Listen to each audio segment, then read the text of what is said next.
pagpili ng profession, ng career, o sa pagbibusiness, kahit sa pagpili ng partner in life, lahat po ito ay kailangan isanggunin natin sa Diyos sapagkat sabi, in everything, put your trust in the Lord. At sa ganon, hindi ka magkakamali. Hindi ibig sabihin problem-free or stress-free. Maraming pinagdadaanan ang bawat yearnings natin sa buhay, ang bawat efforts natin. Subalit ang pinakamahalaga, anuman ang ating maging sitwasyon, anuman ang ating maging kalagayan, ito man ay maging babagyo, ito man ay maraming daluyong, ngunit if Jesus is in the boat, is on the boat with you, kaya mo ito pagtagumpayan, kaya mong makarating sa kabilang ampang ng iyong lakbayin. Katulad no nangyari Jesus when He was with His disciples. Bumabagyo, nasa pamagitna sila ng karagatan, madilim ang gabi. Maunos, tila hopeless sila kahit even Peter and the other disciples. Talagang litong-lito sila. Pagabag sila at ang sabi nila, Lord, baliwala pa sa iyo ang lahat hanggang ngayon natutulog ka sa kabila ng ganito mga pangyayari. And then Jesus woke up. Sabi ni Lord, peace. And there was peace. Kumalma ang lahat.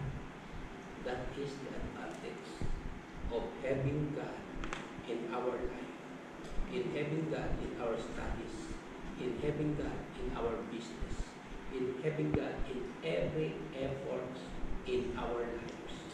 Because the Lord says, without me, apart from me, you can do nothing. Yes, sabi niya, isa nga, ilayo mo sa puno, ano mangyayari dito? When the branch is detached from the vine, walang katutuyo ito, mamamatay ito. The vine will continue to exist, to survive, and to prosper. Pero yung detached na branch, it will just collapse, it will just die. Ganun din sa ating buhay. Gaano mang kataas ang inabot at abutin ng tao kung wala sa kamay ng Diyos at wala sa landas ng Diyos, mahirap. At ang end nito ay hindi masaya, hindi maganda. Tingnan natin, we're all aware about what has happened and what's happening in our midst, in our nation. Alam nila walang kakakita, walang kakaalam. Ngunit nang kumilos ang kamay ng Diyos, God has exposed everything. Ang dami-dami nilang kayamanan na hindi galing sa kanilang pinaghirapan, ngunit ngayon wala silang kapayapaan. Pilit na nagtatago, pilit na kumukupli, tumatakas, ngunit ang kapayapaan ay tanging nasa puso lamang, tanging nasa isipan lamang. Sabi nga, tagumpay ka sa lahat, ngunit kung wala kang kapayapaan, it will all be just useless. All will be in vain. God's people, mas maganda ng kahit saan tayo magsimula. Sikapin natin na ang simula natin sa first step natin, kasama natin ang Diyos. At habang lumalakad tayo sa journey natin, because we're all uncertain about our destiny, our journey, we do not know what is ahead of us, but the Lord is the same yesterday, today, and forever. He knows everything, every single detail in our life. God knows them all. Kaya God's people, ang pinakamahalagang pagtiwalaan natin. Okay na magtiwala tayo sa tao. Magtiwala tayo sa kaibigan. Magtiwala tayo sa mga kamag-anak. O kahit sino man na ka-relationship natin, kakilala kaibigan natin.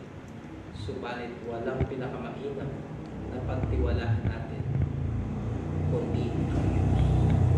Because He knows everything and everything is possible with God. Yun ang pinakamaganda. Sapagkat ang Diyos ay Diyos. No, our God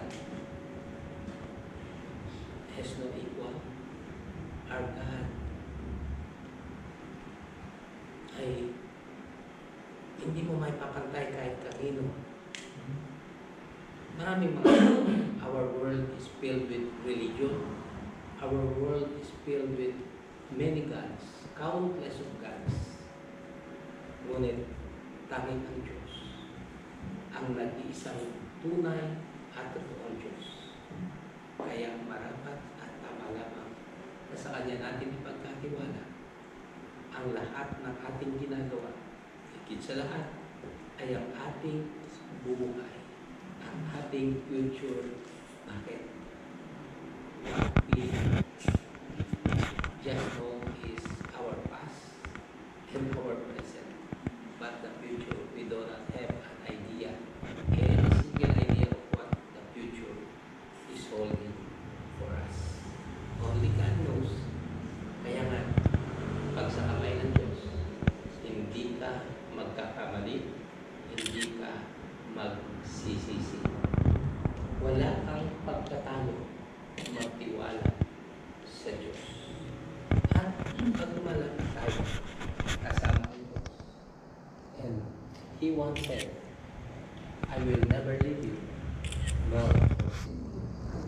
Kaya kung whatever struggle is there or will be there ahead of us or in our future, kaya kung everything, tutupaan ka man sa anumang uri ng paghihirap, challenges, pagsubok, o mahihiging wala pa sa buhay. Ano? I will fight for you.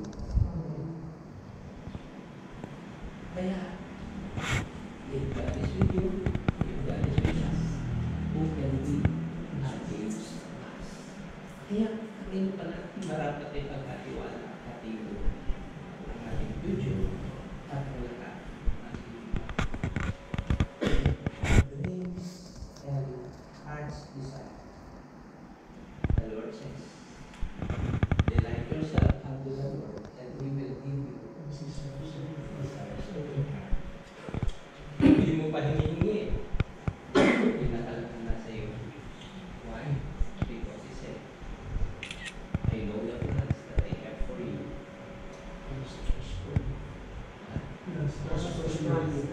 Yeah, please continue.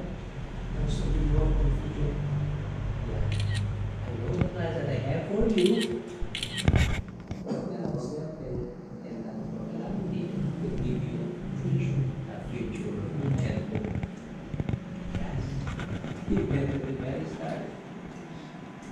When even before the sperm and the egg mix together and form and became as you, as we are, as who we are now, God already has a plan. God already has a design. Kaya, ang pinakamahalagang pag-agi sa buhay ng tao,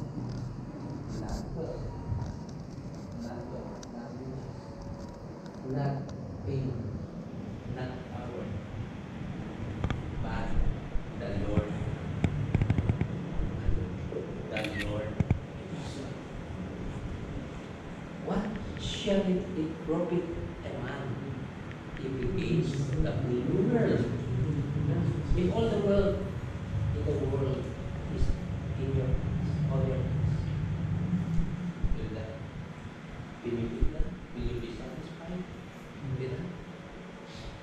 Minsan, sabi ko sa Kasama malapit sa bahay.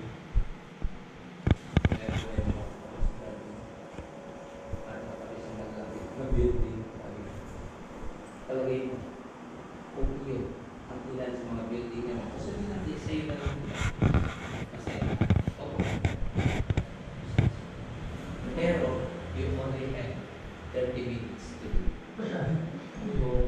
Yoko. Diba?